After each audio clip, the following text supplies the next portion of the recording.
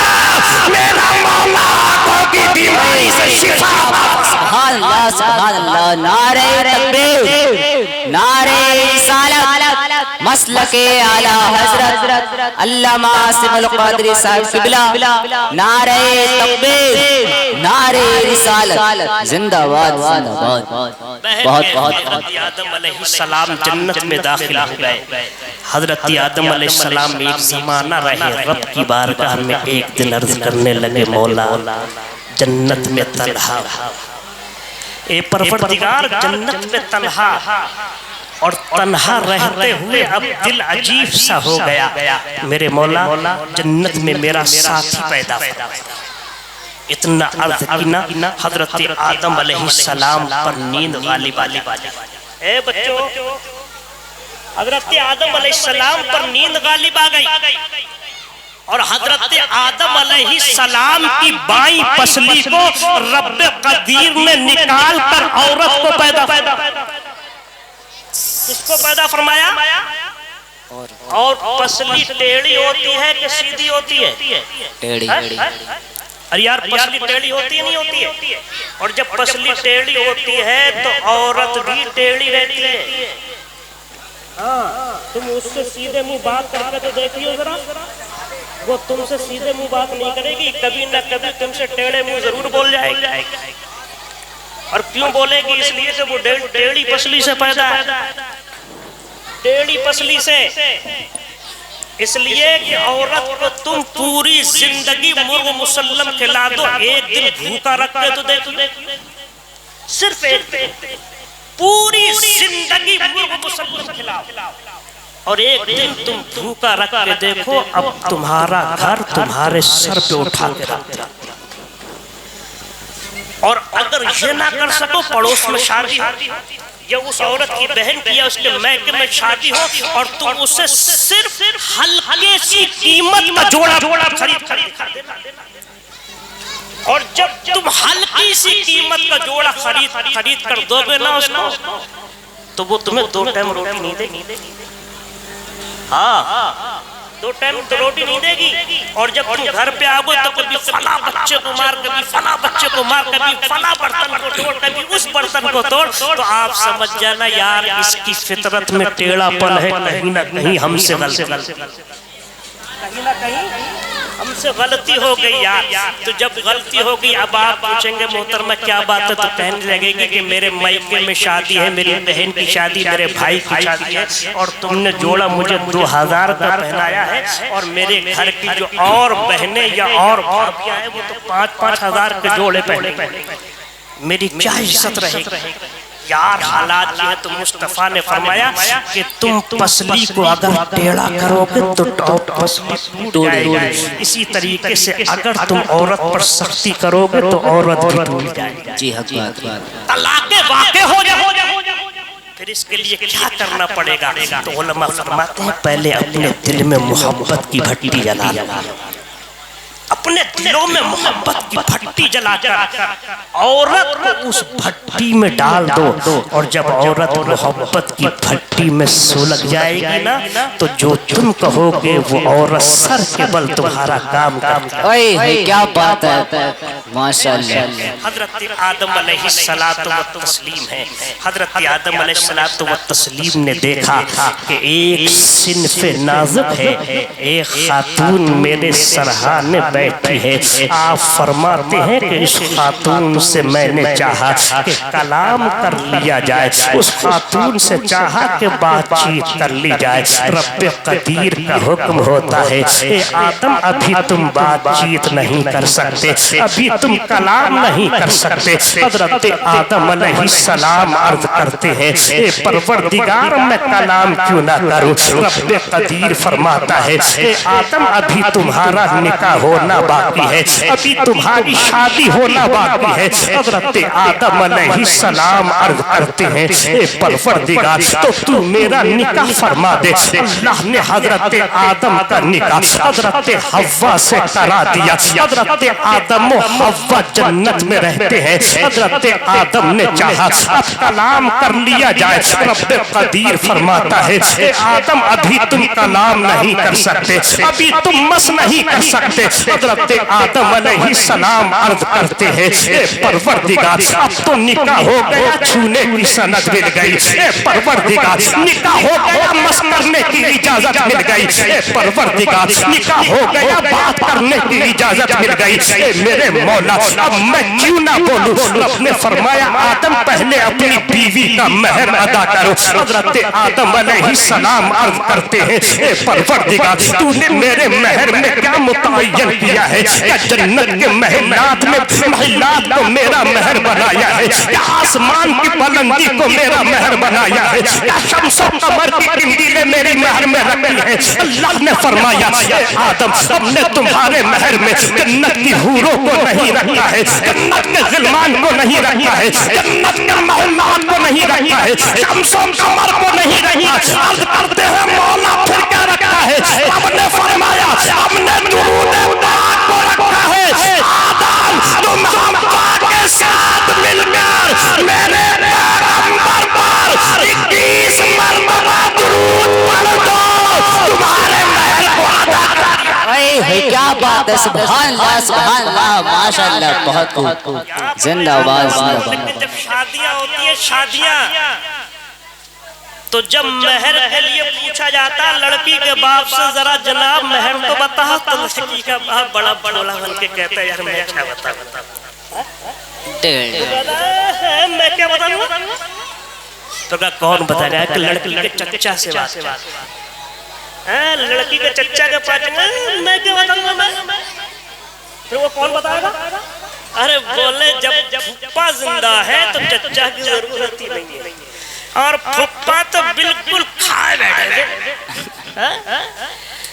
بولے نہیں آج تو جو دیکھا وہ جو ہوگا وہ دیکھا کھائے بیٹھے لڑکی کے پھپھا کے پاس گئے کو بولے یار مہر کتنا ہوگا تو لڑکی کا پھپھا بڑے سوکر بھولے منہ سے کہتا ہے مہر 5 لاکھ اللہ بولے 5 لاکھ آپ پورا ہاہاکار ہو جائے لڑکے والے کی طرح سے سب شور سب زور ڈالتے ہیں یار مہر بہت ہے اور میں بتاؤں مہر اتنا رکھنا چاہیے جتنا لڑکا ادا کرتا حق بات ہے اور اگر لڑکے پر ظلم کرتے ہوئے 5 لاکھ کا 2 لاکھ کا 2.5 لاکھ کا 3 لاکھ کا مہر باندھ دیا نا تو میں کہتا ہوں جس طرح لڑکا مہر ادا نہ کرنے پر گناہگار ہوگا اسی طرح وہ لوگ بھی گناہگار ہوں گے جنہوں نے مہر اتنا زیادہ حق بات ہے بلکہ آقا فرماتے ہیں جو انسان اس نیت سے شادی کرے مجھے شادی کرنا ہے اور مہر نہیں دینا ہے تو میرے آقا علیہ السلام فرماتی ہیں سنو قیامت میں وہ بلات کاریوں کے ساتھ کیا بات ہے سبحان مہر پر کنٹرول رکھو مہر کے حضرت آدم علیہ السلام کا جسد خاکی تیار نور محمدی نبیوں کی پشت میں منتقل ہوتا ہوا جب حضرت آمنہ کے شکم میں آیا حضرت آمنہ فرماتی ہیں میرا بیٹا جب میرے شکم میں آیا تو میں نے وہ تمام عجائبات دیکھے جو پیدا ہونے سے لے کر کے اب تک سبحان اللہ وہ چیزیں میں نے دیکھی حضرت آمنہ فرماتی ہیں میرا بیٹا اس دنیا میں تشریف لاتا ہے اور دنیا میں جب میرا بیٹا تشریف لایا تو میرے بیٹے کی پیدائش کے وقت جتنی بھی پیدائشیں ہوئی تھیں اللہ نے میرے بیٹے کے توسل سے تمام پیدائشوں میں لڑکے ہی عطا فرمائے سبحان اللہ جس کے یہاں پر پیدائش کی اس کو اللہ نے لڑکی عطا فرمائے. اور جب حضرت نبی کونین صلی اللہ تعالیٰ علیہ وسلم شریف لے کر کے آئے، ایک روایت کے اعتبار سے میرے آقا نے 3 دن تک حضرت آمنہ کا دودھ پیا، اور دوسری روایت کے اعتبار سے 7 دن تک میرے آقا نے حضرت آمنہ کا دودھ پیا. اس کے بعد نبی کونین کو لینے کے لیے قبیلہ حوازن کی عورتیں آتی ہیں. حضرت حلیمہ نے مصطفیٰ کو لیا ہے.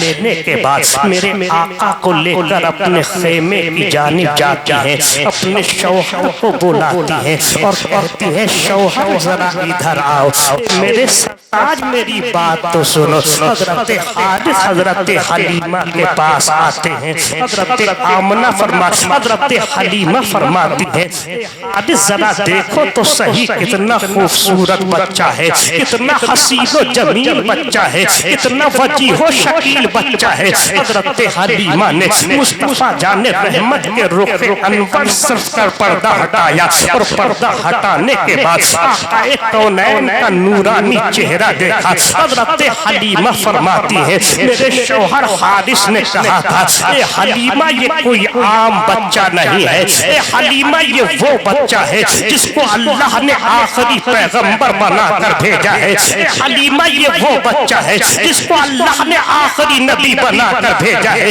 حضرت حلیمہ فرماتی ہے جیسے ہی میں نے اپنے شوہر کو اپنے بیٹے کو دکھایا تھا، دکھانے کے بعد اب ہمارے جانے کی تیاری ہوتی ہے. ہم اپنے بیٹے کو لے کر حضرت حلیمہ کے پاس حضرت آمنہ کے پاس آخری بار جاتے ہیں. آپ فرماتی ہے میں نے سوچا خانہ کعبہ پڑا ہے، چلو خانہ کعبہ کا طواف کر لیا جائے. حضرت حلیمہ فرماتی ہے اپنے شوہر کے ساتھ میں خانہ کعبہ کا طواف کر رہی تھی. میں نے سوچا یہ بچہ خانہ کعبہ کو بوسہ دے دے، لیکن میں دیکھ رہی تھی خانہ کعبہ آگے بڑھتا ہے، مصطفیٰ کے کبھی گال کو چومتا ہے، کبھی اس گال کو چومتا ہے، کبھی اس ماتھے کو چومتا ہے، کبھی تھوڑی مبارک کو چومتا ہے، کبھی ہونٹوں کو چومتا ہے. حضرت حلیمہ فرماتی ہے کہ میں نے دیکھا خانہ کعبہ مصطفیٰ کو چوم رہا تھا، کعبہ کو مصطفیٰ کو بوسہ دے رہا تھا،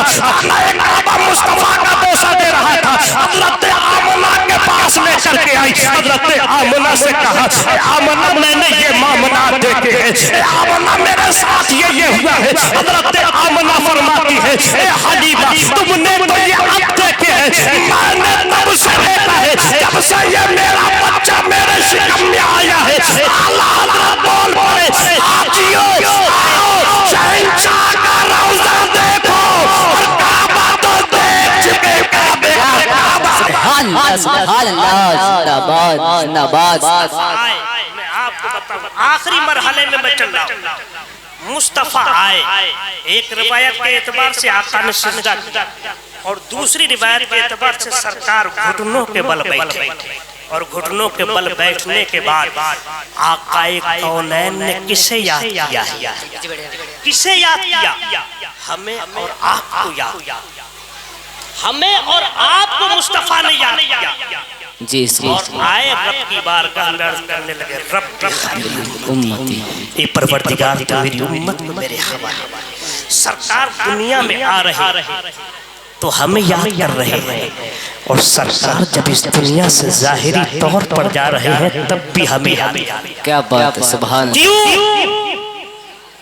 مصطفیٰ نے آنے کے بعد بھی ہمیں یاد کیا، اور اس دنیا سے ظاہری طور پر گئے تب بھی ہمیں یاد کیا. کیوں؟ تاکہ میری امت گناہوں سے بچ جائے. جن چیزوں کو میں نے اور اللہ نے حرام قرار دیا ہے ان چیزوں سے میری قوم بچے، اور جن چیزوں کو میں نے حلال کیا ہے ان چیزوں پر میری قوم عمل کرے. اے ہے کیا بات. آج ہم اپنے گریبان میں جھانک کر تو دیکھیں، آج ایسا کون سا گناہ نہیں ہے جس گناہ کو ہم کرتے نہیں ہیں. اللہ ایسی کوئی غلطی وہ ہے نہیں جس کو ہم نہیں کرتے. کبھی ہم نے گریبان میں جھانک کر دیکھا نہیں، ہم نے اپنے گریبان میں اگر جھانک کر دیکھا ہوتا نا تو ہم گناہوں کی جانب قدم نہیں بڑھا۔ آج میرا نوجوان کیا نہیں کرتا ہے، جھوٹ بولنا تو اس کی عادت ہو گئی، شراب بھی پیتے لگا، جوا بھی کھیلنے لگا، زنا کے اڈوں کو آباد بھی کرنے لگا، یہاں تک کہ میری قوم کا یہ نوجوان سٹے بازی میں بھی ملوث ہو گیا۔ اللہ آقا فرماتی ہے سنو، جو انسان گناہ کے آلات، گناہ کے پتے اپنے ہاتھوں میں اٹھاتا ہے، قیامت کے دن اس حال میں اٹھایا جائے گا کہ اس کے دونوں ہاتھ خنزیر کے خون میں سنے ہوئے۔ اللہ یار اندازہ لگاؤ آج ہم کون سا گناہ نہیں کرتے۔ اللہ کے پیارے نبی کے دیوانوں، اللہ نے ارشاد فرمایا گناہوں سے بچنا تمہارا کام ہے اور دنیا میں عزتیں دینا ہی میرا۔ کیا بات ہے، سبحان اللہ۔ گناہ ہو گئے تو ان گناہوں سے اللہ کی بارگاہ میں سچے دل سے توبہ کر لو۔ اے پروردگار تو بہت بڑا رحیم ہے، پروردگار بہت بڑا کریم ہے، میرے مولا میں نے فلاں گناہ کر لیا ہے، پروردگار میں تجھ کو تیرے نبی کا واسطہ دیتا ہوں، اپنے نبی کے توسل سے میرے گناہوں کو معاف کر دے۔ تمہارا کام توبہ کرنا ہے، تمہارے گناہوں کو معاف کرنا میرا رب ہے۔ لیکن میری قوم کے لوگ گناہ پر گناہ کرتے جاتے ہیں، گناہ پر گناہ کرتے جا رہے ہیں۔ آج کیا وجہ ہے؟ جگہ جگہ ہمارے پر اتیاچار کیا جا رہا ہے، جگہ جگہ ظلم و ستم کیا جا رہا ہے۔ اس کی وجہ کیا ہے؟ اس کی وجہ یہ ہے کہ ہمارے اعمال خراب ہیں۔ جب تک ہمارے اعمال مضبوط تھے تو کسرا کے بادشاہ نے اپنے قدم ہمارے قدم، اپنا سر ہمارے قدموں میں ڈال دیا۔ کیا بات ہے۔ جب تک ہمارے اعمال صحیح تھے تو روم کا جو انگریز بادشاہ تھا، اس بادشاہ نے اپنا تاج ہمارے قدموں میں ڈال دیا تھا۔ جب سے ہم بگڑ گئے، ہمارے حالات بگڑ گئے، آج حال یہ ہے ہمارا سر دوسروں کے قدموں میں گرتا رہتا ہے۔ اللہ مسلمانوں گناہوں سے بچ جاؤ، خدا را گناہوں سے بچ جاؤ۔ اگر گناہوں سے نہیں بچو گے، یاد رکھنا دنیا میں تمہارا کوئی نام لینے والا نہیں ہوگا، دنیا میں تم پسپا کیے جاؤ گے، دنیا میں تم پیسے جاؤ گے، تم ذلیل و خوار کیے جاؤ گے، تمہاری عزتوں کو نیلام کیا جائے گا، تمہارے گھروں کو جلایا جائے گا۔ بہرکیف اگر اعمال ہمارے اچھے ہوں گے تو کسی میں اتنی طاقت نہیں ہے کہ جو انسان ہمیں نظر اٹھا کر کے دیکھ سکے، اس لیے کہ وہ یہ جانتا ہے قوم مسلم اس نبی کا غلام ہے کہ جو دوسروں کی آنکھیں نکالنے کی کوشش۔ کیا بات ہے۔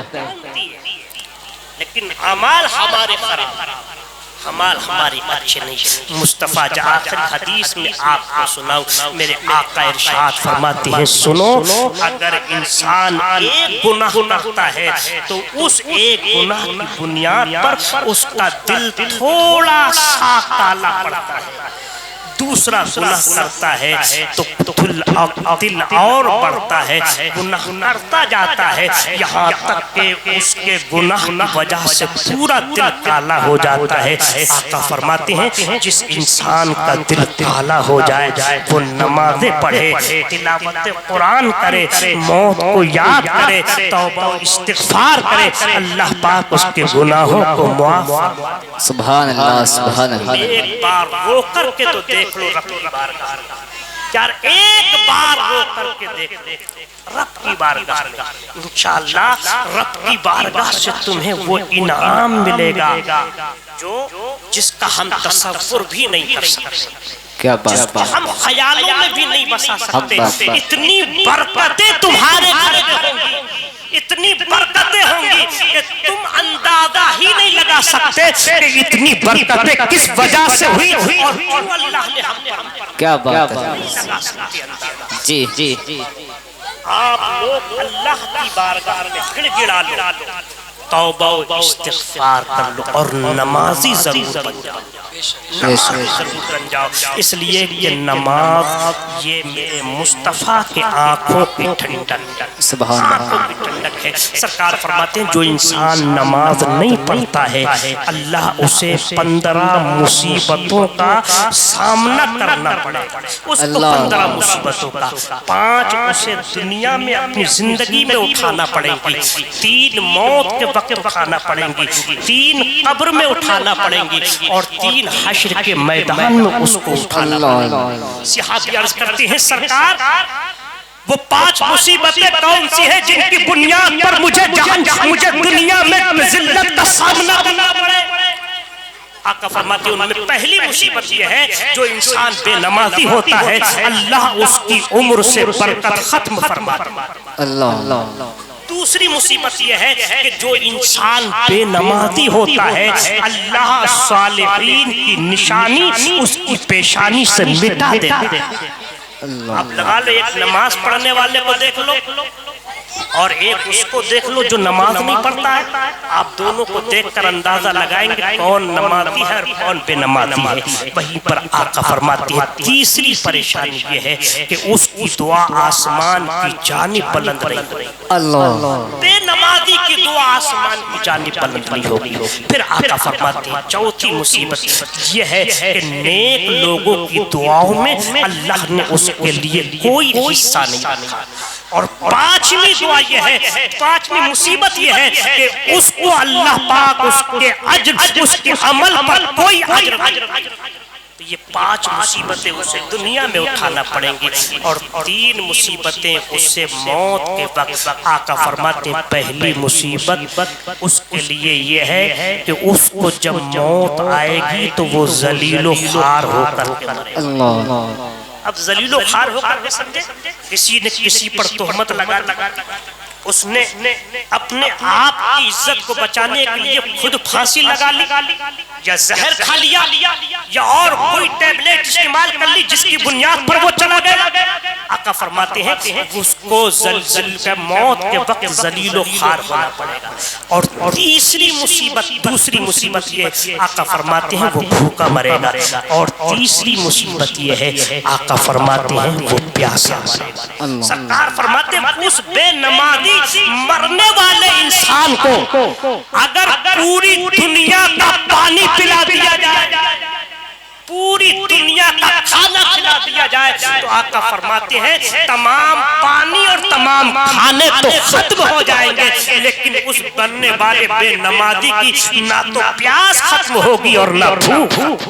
اللہ اور 3 مصیبتیں قبر میں اسے اٹھانا پڑے گی۔ ان میں سے پہلی مصیبت کیا ہے؟ آقا فرماتے پہلی مصیبت یہ ہے کہ اس کو جب قبر میں اتارا جائے گا تو اس کی قبر کو اتنا چوڑا کر دیا جائے گا۔ سنیں آپ لوگ، اتنا چوڑے کا مطلب اس انگلی اور اس انگوٹھے کے درمیان جتنا فاصلہ ہے اتنی ہی جگہ اس کی قبر کے اندر بنا دی جائے گی۔ اتنا چوڑا اس کی قبر کو کر دیا جائے گا، ادھر کی پسلی ادھر ہو جائیں گی اور ادھر کی پسلی ادھر ہو جائیں گی۔ وہیں آقا فرماتے ہیں دوسری مصیبت مرنے کے بعد یہ ہے کہ اس کی قبر کو آگ سے بھر دیا جائے گا۔ تیسری مصیبت یہ ہے کہ اس کی قبر میں ایک سانپ مسلط کیا جائے گا جس کی آنکھیں آگ سے زیادہ گرم ہوگی، جس کے ناخن لوہے کے ہوں گے، وہ ایک بار ڈسے گا، ایک بار ڈسنے سے اس کے جسم پر جتنا بھی گوشت ہوگا اس زہر کی بنیاد پر وہ گل کے نیچے گر جائے گا۔ پھر وہ ٹھیک کیا جائے، پھر ڈسے گا تو وہ کہے گا تو کیوں ڈستا ہے، کون سے عمل کی سزا ہے؟ تو مصطفیٰ فرماتے ہیں سانپ کہے گا کہ تو نے نمازیں نہیں پڑھی اس لیے میں تجھے قیامت تک ڈستا رہوں گا۔ اور پھر 3 مصیبتیں اس بے نمازی کو قیامت میں اٹھانا پڑیں گی۔ ان میں سے پہلی مصیبت آقا فرماتے ہیں یہ ہے اللہ اس پر غضب کی نظر فرمائے گا، غصہ فرمائے گا، غضب کی نظر ڈالے گا۔ اور غضب کی نظر ڈالنے کے بعد اللہ رب العزت فرشتوں کو حکم دے گا، فرشتے عرض کریں گے مولا کیا حکم ہے؟ تو رب فرمائے گا فرشتوں اس کا سینہ چاک، یہاں سے لے کر کے یہاں تک سینہ چاک کیا جائے، اور کہاں تک؟ پیچھے تک۔ پھر آقا فرماتے ہیں اللہ فرشتوں سے فرمائے گا فرشتوں، فرشتے عرض کریں گے مولا کیا ہے؟ رب فرمائے گا فرشتوں اس کا بایاں ہاتھ سینے سے ڈال کر کے پیچھے لے جائے۔ اللہ اکبر، وہ بے نمازی روئے گا، چلائے گا، آج ہمارے انگلی میں اگر سوئی چبھ جاتی ہے تو ہم درد سے پریشان ہوتے ہیں۔ یاد رکھو قیامت میں جب ہمارے سینے چیرے جائیں گے اس وقت ہماری تکلیف کا کون احساس؟ آقا فرماتے ہیں پیچھے ہاتھ نکالا جائے گا، مصطفیٰ فرماتے ہیں اس کا نامہ اعمال اس کے بائیں ہاتھ میں دے دیا جائے گا۔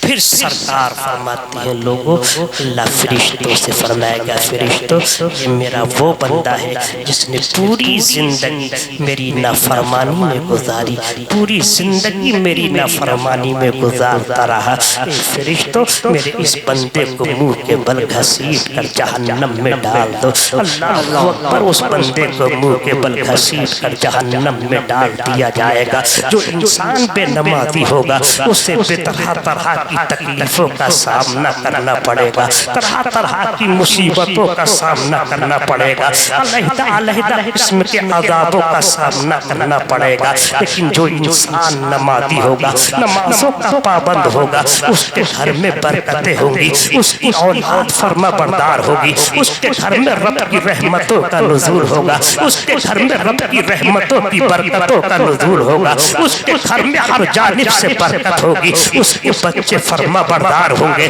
جو انسان نمازی ہوگا اللہ اسے دنیا میں عزت عطا فرمائے گا، جو انسان نمازی ہوگا اللہ اسے دنیا میں دولت عطا فرمائے گا، جو انسان نمازی ہوگا اللہ اس کو قبر میں سکون عطا فرمائے گا، جو انسان نمازی ہوگا اللہ رب العزت اسے قیامت میں سکون عطا فرمائے گا، جو انسان نمازی ہوگا اللہ پاک اسے نمازیوں میں شمار کرے گا۔ جو نمازی ہوگا میرے آقا فرماتے ہیں وہ پل صراط سے اس طرح گزر جائے گا جیسا کہ بجلی آتی اور چلی جاتی ہے، تو پتا چلا بے نمازی کے لیے جہنم کو بنایا گیا، اور جو نمازی ہے اللہ نے اسے لیے جنت میں۔ سبحان اللہ سبحان اللہ، زندہ باد زندہ باد، کیا بات ہے۔ جو بھی غلط ہو اپنے پیارے حبیب کے توسل سے معاف فرما، ہم سبوں کے گناہوں کو پروردگار معاف فرما دے۔ مولا کریم سرزمین نبویہ میں رہنے والے تمام مسلمانوں کی حفاظت فرما، تمام مسلمانوں کے گھروں میں برکتیں نازل فرما، تمام مسلمانوں کے جائز کاروبار میں برکتیں نازل فرما۔ مولا ہمیں اور آپ کو ظالم حاکموں سے محفوظ فرما، ہماری بیٹیوں کی عزتوں کی حفاظت فرما، ہماری ماؤں کی ایمانوں کی عزتوں کی حفاظت فرما۔ کلمہ طیبہ پڑھ لیجئے، لا الہ الا اللہ محمد رسول اللہ صلی اللہ تعالی علیہ وسلم، وما توفیقی الا باللہ۔ السلام علیکم۔